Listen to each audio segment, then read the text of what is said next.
Oke, oke, oke. Santuikan video alur cerita film Scenic Road 2013. Ya guys ya, kembali lagi di channel pemersatu bangsa penikmat orang tua 5 derajat Celcius dinginnya kebangetan. Kali ini 5 derajat Celcius akan mendongeng sebuah film drama thriller Amerika Serikat yang disutradarai oleh Kevin Götz dan Michael Götz serta naskah yang ditulis oleh Kyle Killen. Scenic Road. Scenic Road menceritakan dua orang sahabat yang memutuskan untuk melakukan perjalanan darat menyeberangi gurun California, Amerika Serikat. Namun, nasib sial menghampiri mereka berdua ketika mesin mobil mereka mati di tengah gurun yang sepi tanpa makanan dan minuman. Oke, masuk dulu ke intronya. You know I came through. You know I came through. You know I came through with the fuego. You know I came through. Hey, you know I came through. You know I came through with the fuego. You know I came through. Hey, you know I came through. Nowadays I cannot lay low. I cannot lay low. Yeah, I cannot lay low. You know I came through with the fuego. Scene dibuka dengan adegan baku hantam dua orang pria di tengah gurun pasir yang membuat salah satu dari mereka tersungkur. Dan film Scenic Road 2013 pun dimulai. Film akan berfokus pada dua orang sahabat bernama Mitchell dan Carter. Diceritakan keduanya melakukan perjalanan menggunakan mobil tua melewati padang pasir di California, Amerika Serikat. Di tengah perjalanan, mobil yang mereka kendarai tiba-tiba mati. Aduh. Lalu Carter segera turun dari mobil untuk memeriksa mesin mobilnya. Mitchell yang molor aja di sepanjang perjalanan akhirnya bangun juga. Mitchell adalah seorang pria tampan usia 30 tahunan yang tega meninggalkan impiannya untuk menjadi seorang musisi penyanyi rock demi karirnya sebagai pegawai kantor.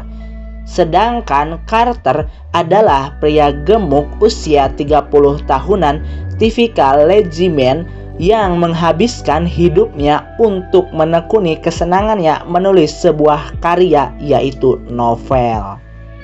Sempat kesal dan kebingungan, keduanya kemudian menunggu kedatangan seseorang.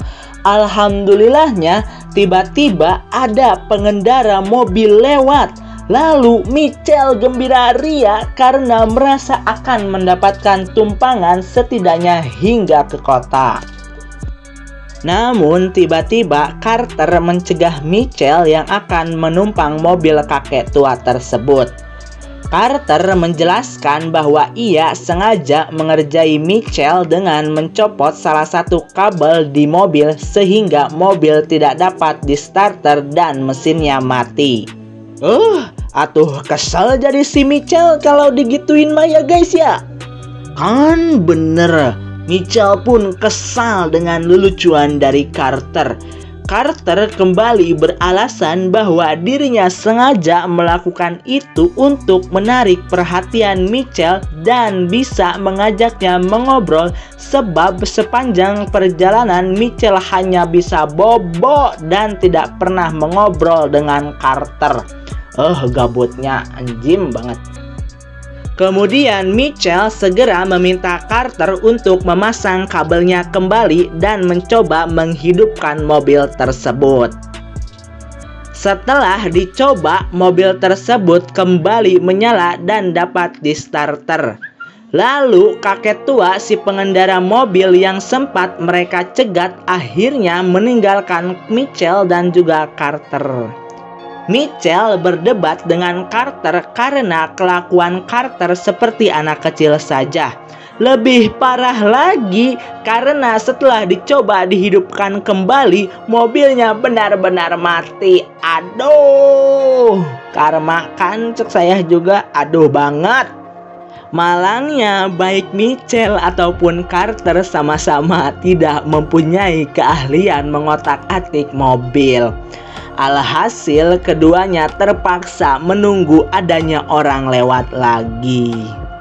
Mereka makin kebingungan karena di tempat tersebut tidak ada sinyal HP, juga air dan makanan yang mereka bawa tinggal sedikit. Setelah menunggu dari siang hingga malam, tidak ada seorang pun yang menghampiri mobil mereka. Saat malam, Mitchell bercerita kepada Carter bahwa dirinya sudah yakin telah mengambil keputusan keliru ketika meninggalkan cita-citanya untuk menjadi penyanyi band rock. Selain itu juga, Mitchell mengaku bahwa hubungannya dengan sang istri Joanne tidak harmonis lagi. Bahkan dirinya mengaku sudah bosan berhubungan seks dengan Joanne. Akhirnya Carter meminta maaf kepada Mitchell tentang kelakuannya dan perkataannya yang membuat Mitchell marah. Kemudian Mitchell mengaku lagi bahwa dirinya sempat berselingkuh dengan cewek cantik berusia 21 tahun saat mengikuti seminar dalam pekerjaannya. Selain itu juga, Mitchell mengaku bahwa dari dulu ia sempat mengidam-idamkan memiliki potongan rambut mohawk seperti Travis Bickle di film Taxi Driver 1979, namun orang tuanya melarang Mitchell memiliki potongan rambut mohawk. Carter juga berpendapat bahwa Mitchell tidak cocok dengan Joanne. Lalu ia bercerita bahwa dirinya merasa kurang yakin dengan cerita novel yang ditulisnya. Udah mah jomblo, pengangguran, suka jahil. Aduh, kasihan betah si Carter. Kehidupan pribadi, keluh kesah, dan kegusaran hati kedua insan tersebut akhirnya terbongkar dalam percakapan malam yang indah di tengah gurun pasir yang sepi. Lalu Carter dengan polos mengusulkan agar Mitchell memotong rambutnya seperti rambut mohawk ala Travis Bickle yang Mitchell inginkan.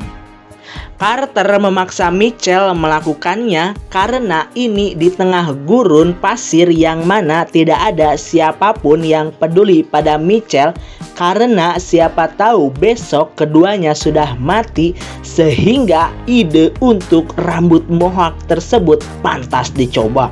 Asyik. Mitchell pun terpaksa dicukur mohawk oleh Carter. Mantap.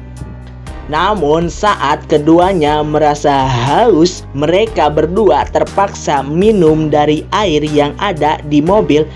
Air yang sebenarnya berfungsi untuk mencuci kaca bagian depan mobil, mereka terpaksa minum karena kehabisan stok air dan bekal. Keesokan harinya mereka dilewati seorang ibu tua dengan mobilnya. Kemudian Carter sempat menghentikan mobil tersebut dan memintanya untuk memberi tumpangan. Namun si ibu agak ragu memberi tumpangan pada mereka berdua karena melihat Mitchell berpotongan rambut aneh. Aduh. Lalu karena tidak sabaran, Mitchell justru memaksa masuk ke mobil tersebut. Si ibu yang ketakutan langsung tancap gas karena mengira mereka berdua adalah psikopat penunggu gurun tersebut. Kemudian Carter memarahi Mitchell karena tidak sabaran sehingga membuat ibu tua tersebut takut dan mengambil langkah 1000, yaitu lari atau tancap gas. Ketika hari menjelang senja, keduanya terlibat pertengkaran hebat di mana pukulan Mitchell menggunakan crunch membuat Carter pingsan. Aduh. catatan, salah satu kaki Mitchell dari awal film dikabarkan sedang sakit, sehingga memaksanya menggunakan crutch atau alat penopang tubuh. Mitchell yang panik mengira bahwa Carter sudah tewas. Ia segera menyiapkan kuburan di dekat tempat tersebut untuk sahabatnya sendiri, yaitu Carter. Setelah kuburannya siap, Mitchell segera menarik Carter ke lubang yang disiapkannya sebagai kuburan Carter. Namun tiba-tiba Carter justru malah sadar dan terbangun. Saat melihat kuburan di hadapannya, Carter mengira Mitchell akan menguburnya hidup-hidup. Lalu ia ketakutan dan parah pada Mitchell, lalu pergi sendirian meninggalkan Mitchell di mobil tersebut.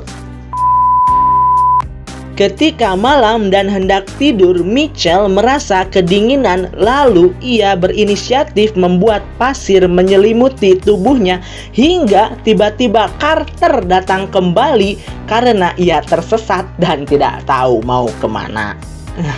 Kan, sok-sokan lu mah Carter, anjim ya. Akhirnya mah mereka berdua bobo bareng di galian pasir yang Mitchell buat. Ketika pagi, ada seorang seperti sheriff yang mungkin disuruh oleh ibu tua tadi menemukan mobil Carter. Namun, sheriff tersebut tidak melihat keberadaan Carter dan Mitchell karena mereka berdua sedang bobo ganteng dalam galian pasir yang Mitchell buat untuk menghangatkan tubuh mereka. Akhirnya, sheriff tersebut meninggalkan mereka berdua. Saat hari mulai gelap, seperti biasa tidak ada seorang pun yang menghampiri mereka berdua. Lalu Mitchell menemukan sebuah tempat tidak jauh dari keberadaan mereka di sebuah peta yang Mitchell bawa. Kemudian Mitchell mengajak Carter ke tempat tersebut, siapa tahu ada yang bisa membantu mereka berdua. Keesokan harinya, Mitchell dan Carter menuju sebuah tempat yang Mitchell lihat di peta miliknya. Namun ketika sudah sampai di sebuah bukit, Mitchell melihat mobil truk derek sedang membawa mobil mereka berdua. Aduh. Kemudian Mitchell berusaha berteriak meminta tolong kepada sopir mobil tersebut. Namun kembali nasib baik belum bergantung pada mereka berdua. Aduh. Akhirnya mereka berdua terus berjalan hingga malam. Lalu Mitchell merebut daging bangkai buruan dari seekor rubah gurun untuk dimakannya bersama Carter. Aduh, anjir. Namun akhirnya nasib baik menaungi mereka. Ketika pagi, Carter menemukan adanya tiang listrik yang mereka kira kabel-kabel itu pasti menuju suatu pemukiman atau kota. Setelah berjalan beberapa lama, akhirnya mereka menemukan suatu rumah yang ditinggal pemiliknya. Di sana mereka mendapatkan air dari tampungan air yang ada di tempat tersebut. Alhamdulillah ya Allah, mereka ketolong.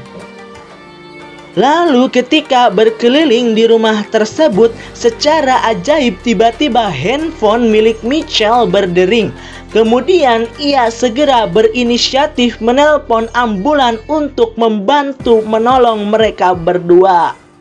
Singkat cerita, Mitchell dan Carter selamat lalu dibawa ke rumah sakit untuk mendapatkan pertolongan. Kemudian mereka berdua kembali melakukan aktivitas seperti biasanya.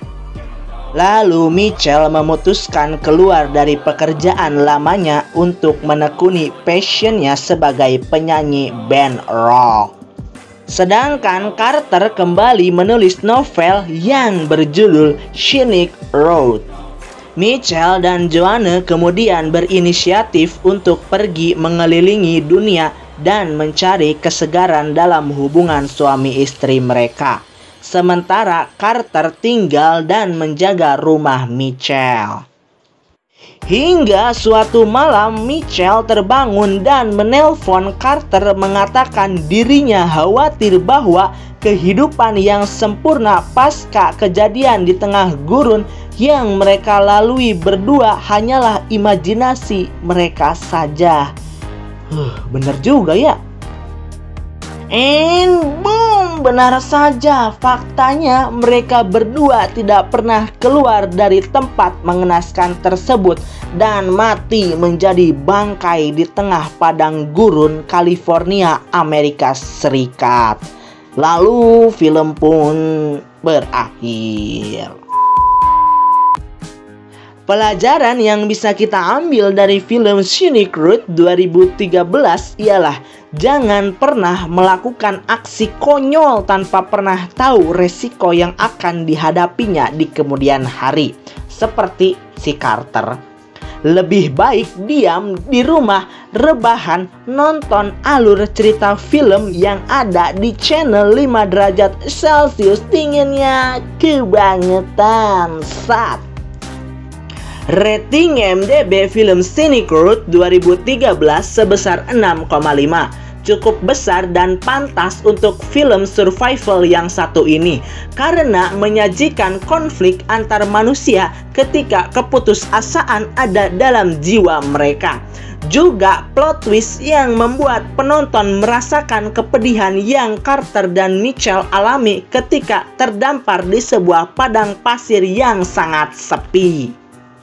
Cukup sekian video alur cerita film kali ini. Saya Dito pamit undur diri. Jangan lupa subscribe karena subscribe dari kalian berguna buat saya mendapatkan AdSense dan uang guna membeli sebuah es krim Magnum kesukaan saya. Terima kasih. See you on next video.